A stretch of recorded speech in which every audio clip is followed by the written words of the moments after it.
Mr. and Mrs. Smith. Langsung aja ke ceritanya. Kolombia, saat terjadi keributan akibat ledakan mobil adalah tempat pertemuan Mr. dan Mrs. Smith kita. Yang pria bernama John Smith dan yang perempuan bernama Jane.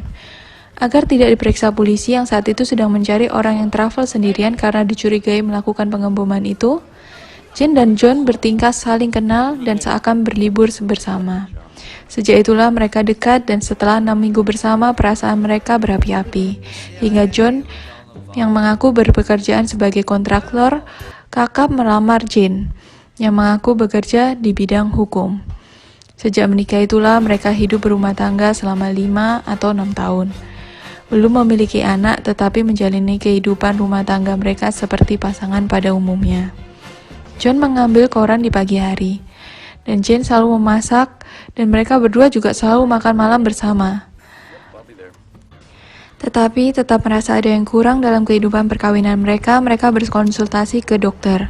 Komunikasi mereka tidak bagus dan kehidupan percintaan mereka tidak baik.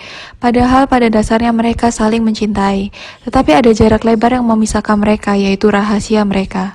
Yang tidak berusaha mereka cari tahu karena takut rahasia mereka sendiri akan terbongkar.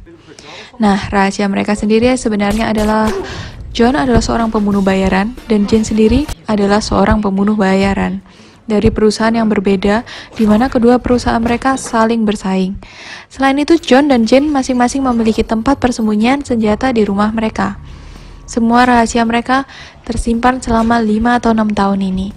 Tapi perusahaan yang mempekerjakan mereka kali ini memberi target yang sama, yaitu seorang lelaki bernama Benjamin. Sehingga tentu saja saat mau menjalankan tugas mereka saling merusak rencana yang satu dengan yang lain. Hingga bahkan saling menembak. Tentu saja Benjamin lepas. Karena itulah mereka mendapat tugas baru yaitu untuk saling bunuh. Sebenarnya saat saling tembak, John dan Jane tidak melihat atau mengenali satu dengan yang lain. Karena jaraknya yang amat sangat jauh. Tetapi berkat laptop Jane yang tertinggal, John mendapat clue yang menunjuk ke arah Jane. Dan saat Jane melihat keanehan tingkah laku pria yang menggagalkannya tadi, pada hasil rekaman ulang, Jane mencurigai John. Malam itulah saat mereka saling memastikan, saling berhati-hati antara satu dengan yang lain, dan ketahuanlah saat John mau menuangkan wine ke gelas Jane.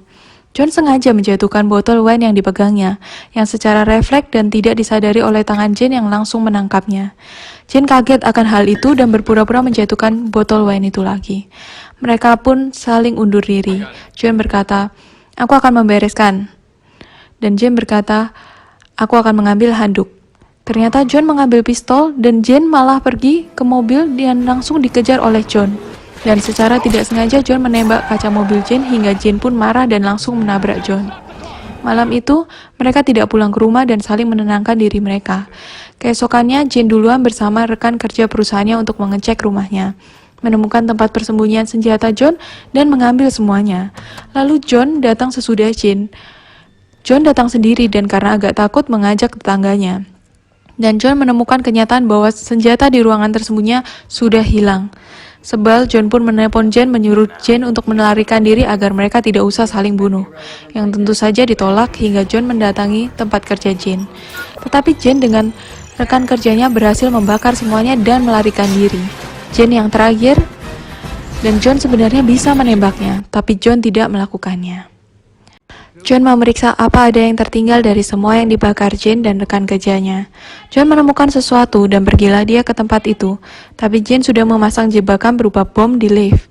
Jane langsung memaksa John untuk pergi agar mereka tidak usah saling bunuh. John berkata, "Aku menyerah, ledakanlah." Jane berkata, "Kamu pikir aku tak berani?" Dibalas, "Aku rasa begitu." Jane sebal, langsung menghitung mundur. 5, 4, apa ada kata-kata terakhir? Dijawab, "Godaanmu mengerikan."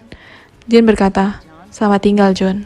Rekan kerjanya langsung meledakannya. Kaget, Jane berkata, "Apa-apaan?" Rekan kerjanya yang menjawab, "Kan kamu sudah berkata selamat tinggal." Jane langsung keluar mencemaskan John. Tapi sebenarnya John tidak meninggal karena sebenarnya dia telah mengganti kameranya. Jane yang sedih pergi ke tempat di mana Jane dilamar oleh John dan menangisi John di sana. Sampai John mendatanginya dan memintanya untuk cerai. John berkata, "Kamu jelas tidak menginginkan aku hidup dan aku juga sudah tidak peduli padamu. Apa kita mau saling tembak di sini? Jane menjawab, menyedihkan. Padahal sebenarnya mungkin setelah kamu mati, aku juga akan dikeluarkan dari pekerjaanku. John lalu mengajak Jane untuk dansa terakhir kali. Setelah berdansa, Jane berpura-pura sedih dan meninggalkan John. Benar saja, ada ledakan kecil di sana yang adalah perbuatan Jane sehingga Jane bisa melarikan diri. Dan bahkan Jane telah memasang bom pada baju John yang ketahuan. John marah hingga langsung menelepon Jane berkata, "Aku akan ke rumah dan membakar semua barangmu." Jane membalas, "Ayo balapan?" Jane memang sudah sampai ke rumah duluan, sudah memegang senjata api.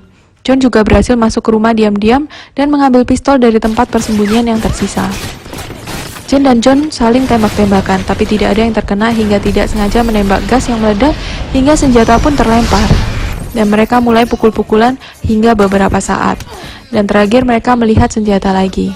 Keduanya langsung mengambil senjata dan saling menodongkan. Tetapi John menyerah. John tidak bisa melakukannya. Jane juga tidak sampai hati hingga John mendatangi Jane dan menciumnya. Tetangga yang mendengar suara ribut-ribut mendatangi rumah mereka sambil membawa polisi.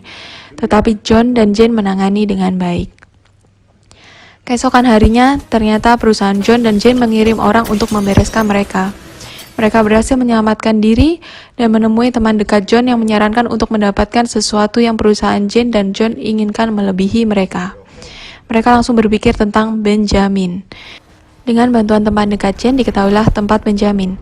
Saat mempersiapkan diri untuk menculik Benjamin, mereka mengobrol ringan tentang berapa banyak orang yang telah mereka bunuh. Dan pemenangnya adalah Jane dengan 312 orang.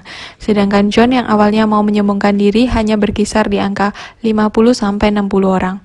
John jadi sedikit malu. Kembali ke Benjamin yang telah berhasil diculik oleh John, tetapi John dan Jane bertengkar karena John tidak mengikuti rencana mereka. Karena menurut John, pekerjaan mereka itu butuh insting. Nah, lalu saat mau menginterogasi Benjamin, John menginterogasi juga dengan sangat baik sekali. Jane tidak sabar, bahkan Benjamin minta soda. Jane pun langsung datang dan memukulnya. Benjamin langsung bicara, "Aku bukan targetnya, kalian berdualah targetnya." Dua agen bersaing, hidup di atas yang sama, itu adalah hal yang buruk bagi perusahaan. Mereka ingin kalian saling bunuh. Selain itu, John dan Jane juga menemukan alat pelacak pada sabuk Benjamin. John dan Jane langsung bersembunyi. Awalnya Jane mau pisah, tapi John berkata, "Kamu selalu lari. Ayo kita selesaikan saja masalah ini. Tapi kalau kamu tetap mau lari, maka pergi saja." Tentu saja Jane tidak sampai hati pergi. Jane dan John berhasil mengalahkan semua agen yang memburu mereka. Hingga terakhir diperlihatkan mereka berkonsultasi lagi pada dokter. Ada ancaman dari luar, tapi mereka bisa atasi.